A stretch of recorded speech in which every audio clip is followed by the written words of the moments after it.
Yo, what's going on everybody? It's your boy Naruto Explain here, bringing you guys another Boruto 2 Blue Vortex discussion. Today I want to talk to you guys about why this recent turn of events that we've had in Boruto 2 Blue Vortex Chapter 10 requires us to start asking a major question when it comes to a certain character in the story, which is Kashin Koji, because it's been 6 long chapters since we've learned that he and Boruto are working together, yet we haven't even been given a hint as to why the character's back, why he's working with Boruto, and most importantly, why he stayed behind during the most recent attack on Konoha with the 2 awakened shinju, Jura and Hidari, running around Konoha. That's why in today's newest Naruto Explain video, I want to talk to you guys about why I believe there's an upcoming twist with Kashin Koji that is about to subvert our expectations in a major way that none of us have ever expected. Just looking at the narrative, we have a few things to look at with Kashin Koji, and it all starts with why he is staying in the shadows and not moving out in the open. The only people who knew that Boruto was working with Kashin Koji, they are Boruto himself and Ada, who would have seen Boruto speaking to Koji after his battle with the awakened Shinju, because her treaty with Boruto to never use her Sharingan to spy on him, it ended the moment that Boruto came back to Konoha, and from that moment onward she's had the green light to start looking into Boruto, which means she at the very least has seen Kashin Koji. But as of this most recent chapter, we have no indication as to whether or not she said anything about his existence to anyone inside of Konoha. To an extent, it makes sense that she wouldn't have said anything. Just because Koji is back doesn't mean that she said anything, because if we stay in character, we know that she has a tendency to get bored using her Sharingan, and when she feels as if something isn't important or the information is boring or she's not interested in anything around the circumstances at all, she withholds that information until it randomly pops back up in her head. Like how she told Shikamaru that Code was building an army several chapters after he'd already done so, because she was no longer interested in Code. I could see why she hasn't at least told the people in Konoha about Kashin Koji, but what reason does Kashin Koji have for not going with Boruto into Konoha? After all, he saw the fight the same way that we did. Those awakened Shinju were nothing to play around with in terms of power. They were strong enough that presumably the weakest of them, the Shinju made from Bug's chakra, someone weaker than all the other things needed to create the other 3 Shinju, unless you want to be disingenuous and say that Hidari, who was made from Sasuke's chakra, is suddenly the weakest out of all the Shinju, making him the only Shinju that did not get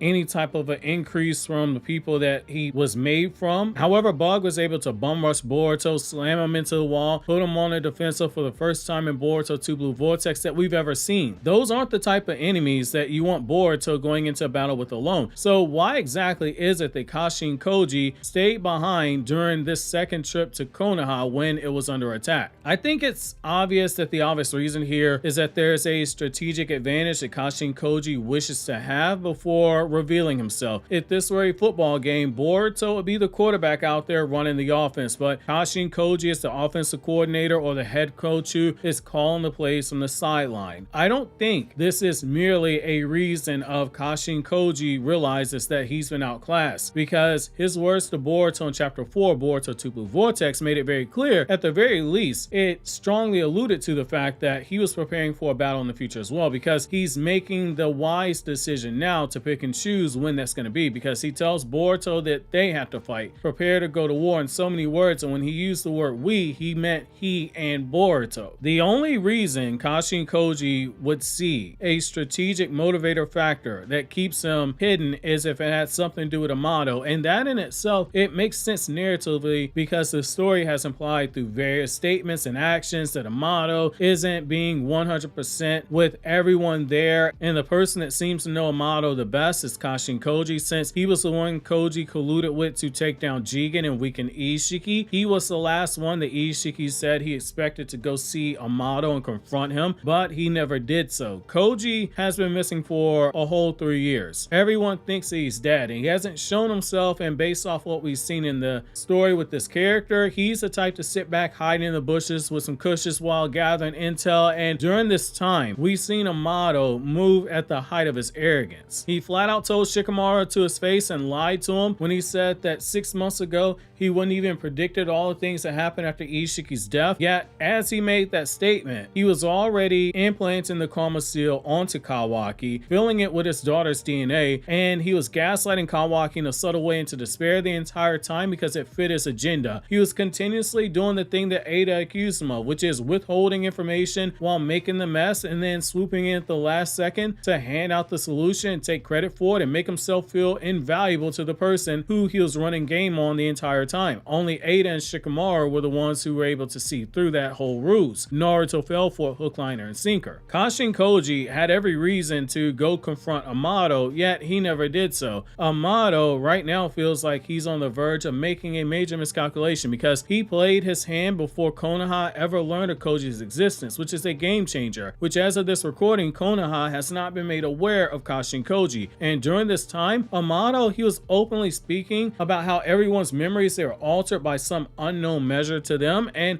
explained how he knew that this was the case very early on because he saw the ninja tech in Kawaki's body, but he chose not to say anything because he had too much invested in Kawaki, who carried the karma seal that could be used to revive Amado's daughter. Amado isn't dumb. He isn't dumb enough to realize that he's not being watched at that very moment. He would have expected somebody had eyes on him because he's in that room revealing information to someone who he's already called out before as being a plant that was working for Shikamaru and feeding Shikamaru information about what Amado was doing. So obviously so that Amado flat out calls class rep an idiot. Amado didn't say anything that he didn't want known in that moment, and he likely already had an outcome for that response to that information being revealed. But Kashin Koji is one thing that he never factored in, just as Amado never factored in the possibility of Ada and Damon not being destroyed, because that's why he pissed himself when he saw Ada again, thinking that somebody like her was no longer still alive. He didn't anticipate it. The problem with super smart people is that sometimes they're too smart for their own good. If anyone knows that Amado's too smart for his own good, then it would be Kashin Koji. I can't shake this feeling that Kashin Koji, he hasn't revealed himself to Konoha just yet because it has something to do with Amado. I don't think it's by mistake he didn't go with Boruto to Konoha and that he's starting to build a rapport with Shikamaru by having his toad in the Hokage office, hiding in plain sight to speak with the toad. The only thing that we don't know is with absolute certainty if Kashin Koji is only using the toad's vision or if he can project his voice through the toad as well, which I lean more so towards the latter just because Shikamaru would have already heard Koji's voice through that transmission that Amado played during the Koji versus Jigen battle, and he didn't seem to react in a way that suggested that he recognized his voice. Between Amado's actions and Kawaki's concern that planting a karma seal on Delta might result in the birth of another Otsutsuki during a time where we just happen to have these awakened Shinju conveniently running around looking for Otsutsuki and Boruto and Kawaki to devour, particularly Boruto based on their actions so that they can get a chakra fruit. It just seems like there's something missing to this jigsaw puzzle that Amado factors into the finished puzzle that the story is working towards, which that brings me back to Kashin Koji himself. It really feels like he's being positioned as a potential foil to Amado, perfectly hidden because the story has been making us pay so much attention to Shikamaru versus Amado and that game of mental chess that each of them are silently one-upping one another, with Amado having to change tactics now to a more subtle approach than before because Shikamaru isn't as lenient as Naruto was, and so he has to tread more carefully, which in my eyes are exactly why Amado has to worry about Kashin Koji. He is the clone